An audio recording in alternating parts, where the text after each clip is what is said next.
Memahami konsep ikhlas dalam perspektif filosofi dan spiritualitas Islam. Ikhlas sebagai pilar utama keimanan dan kehidupan spiritual. Pembahasan berfokus pada ikhlas, sebuah konsep penting dalam spiritualitas dan filsafat Islam yang seringkali menjadi topik kajian dan pengajaran agama, namun kerap disalahpahami atau terlalu disederhanakan dalam praktik sehari-hari. Ikhlas bukan sekadar kata yang berarti ikhlas dalam bahasa sehari-hari Indonesia, melainkan sebuah kondisi jiwa yang bersih, murni, dan jernih dari segala sesuatu selain Allah. Istilah ini berasal dari bahasa Arab, khususnya dari akar kata akhlasa yang berarti bersih atau murni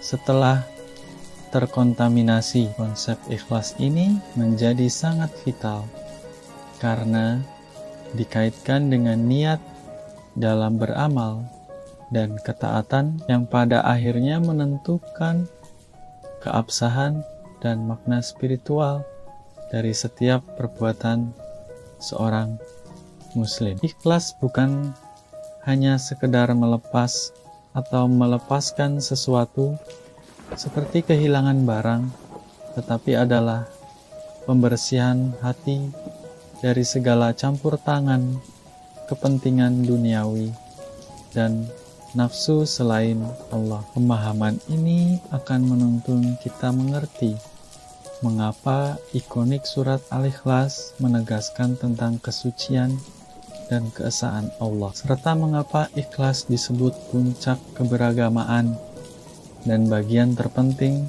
dalam perjalanan hamba kepada Allah.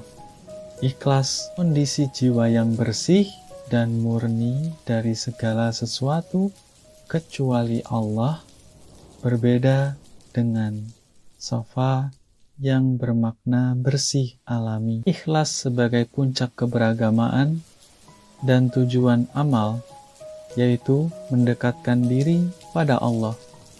Perbedaan makna ikhlas dalam bahasa Arab jernih atau murni dan bahasa Indonesia merelakan atau memasrahkan.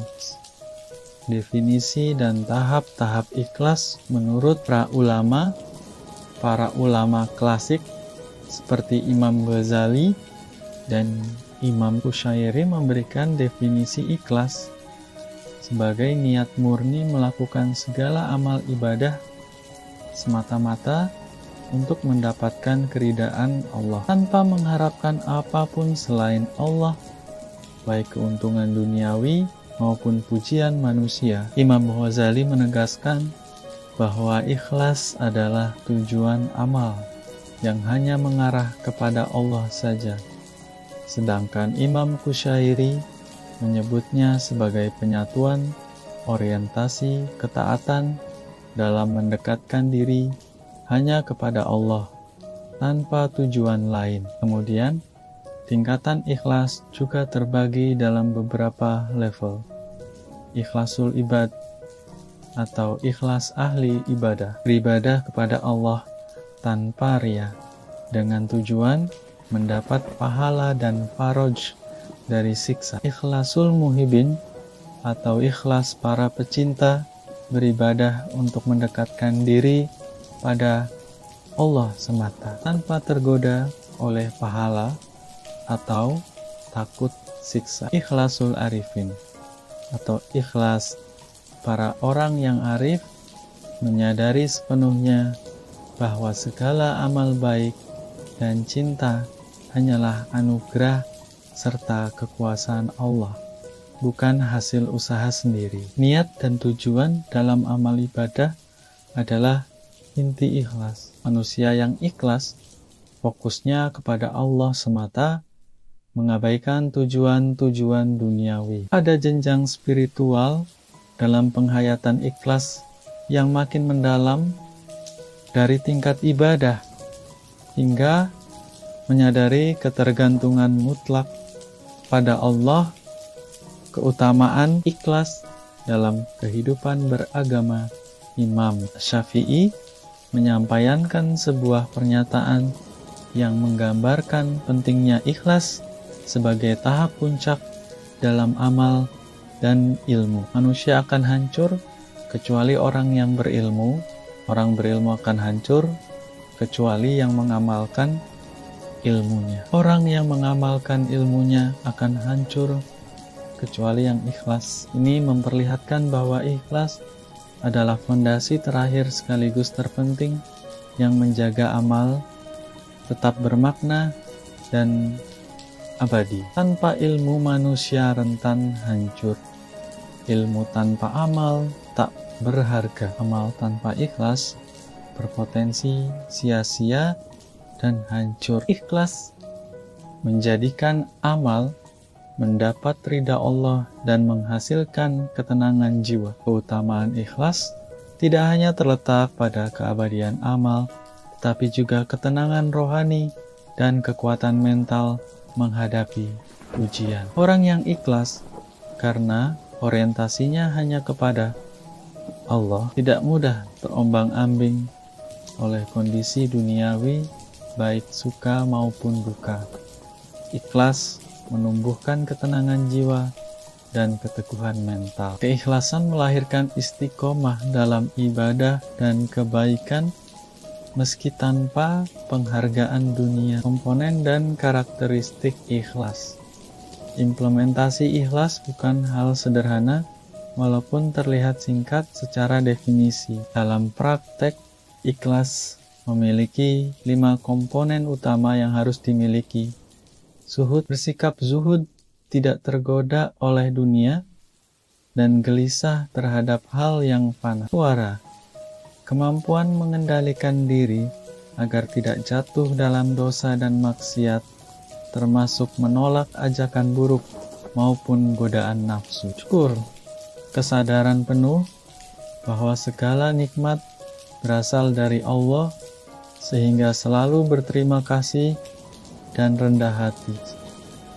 Sabar, ketabahan menerima ujian dan kesulitan sebagai bagian pemberian Allah dan jalan pengujiannya. Tawakal, pasrah, dan menyerahkan hasil setelah melakukan usaha dan ikhtiar maksimal. 5 komponen ini adalah manifestasi nyata ikhlas dalam kehidupan sehari-hari. Tawakal adalah sikap batin setelah usaha maksimal, bukan pasrah tanpa usaha. Contoh ilustrasi ikhlas, penggembala kambing dan Imam Syafi'i dalam menjelaskan ikhlas.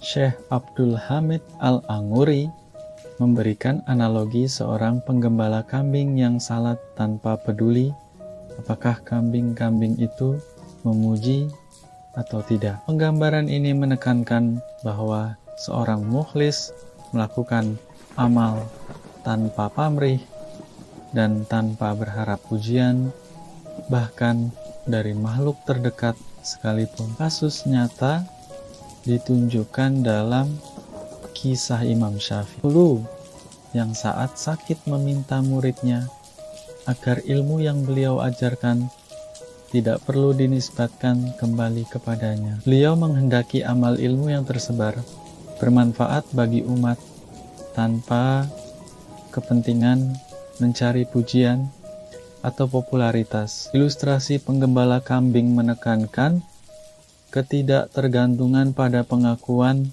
manusia. Sikap Imam Syafi'i sebagai model ikhlas dalam menyumbangkan ilmu tanpa pamrih. Strategi menuju ikhlas, uzlah, mahabbah, dan pemurnian diri untuk mencapai tingkatan ikhlas yang sejati. Ada beberapa strategi spiritual yang disampaikan.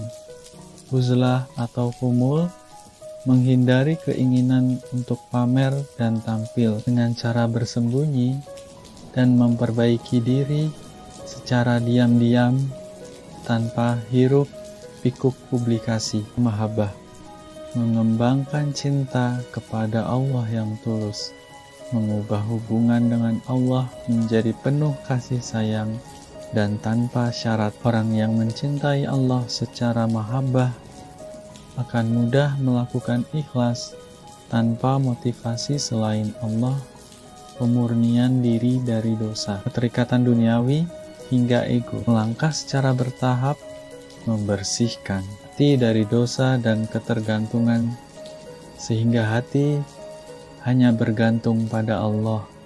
Imam Ghazali menjelaskan bahwa manusia pada dasarnya mencintai dirinya sendiri, yang menjadi sumber dari semua cinta lain, termasuk cinta kepada kebaikan dan pada akhirnya kepada Allah.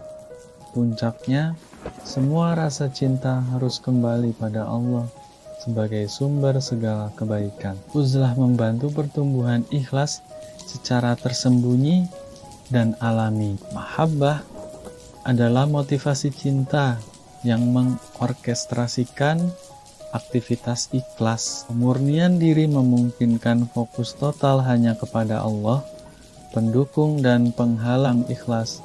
Faktor pendukung ikhlas adalah ilmu, pengetahuan tentang hakikat ikhlas dan makna amal. Lingkungan positif, dukungan dari orang-orang yang tidak menghalangi spiritualitas, kemampuan mengendalikan diri, melatih khauf atau takut, dan rida atau rela dalam berbagai keadaan. Isti'anatullah, kesadaran memohon pertolongan Allah. Kesadaran sementara dunia, menyadari kefanaan dunia agar tidak terbebani pamrih duniawi, sedangkan penghalang terbesarnya adalah riya, ujub, takabur atau sombong, hasad atau dengki, dan munafik atau ketidakselarasan antara perkataan dan perbuatan. Riya merupakan antitesis utama ikhlas, terlihat dalam sikap suka pamer, takut dikritik, atau iri terhadap orang lain. Dihadapi riya dengan menekankan keikhlasan sebagai rahasia antara hamba dan Allah.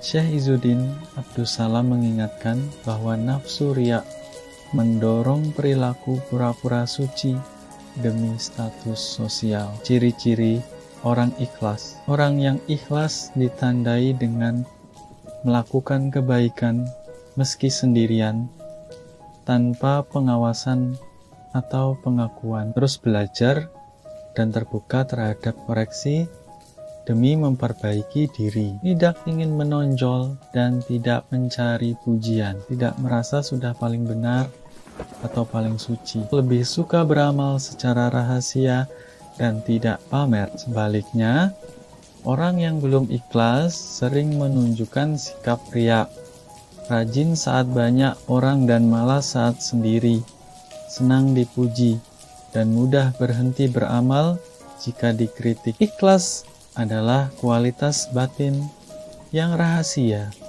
hanya diketahui oleh Allah dan individu itu sendiri. Ciri-ciri ini menjadi tolak ukur perkembangan spiritual seseorang.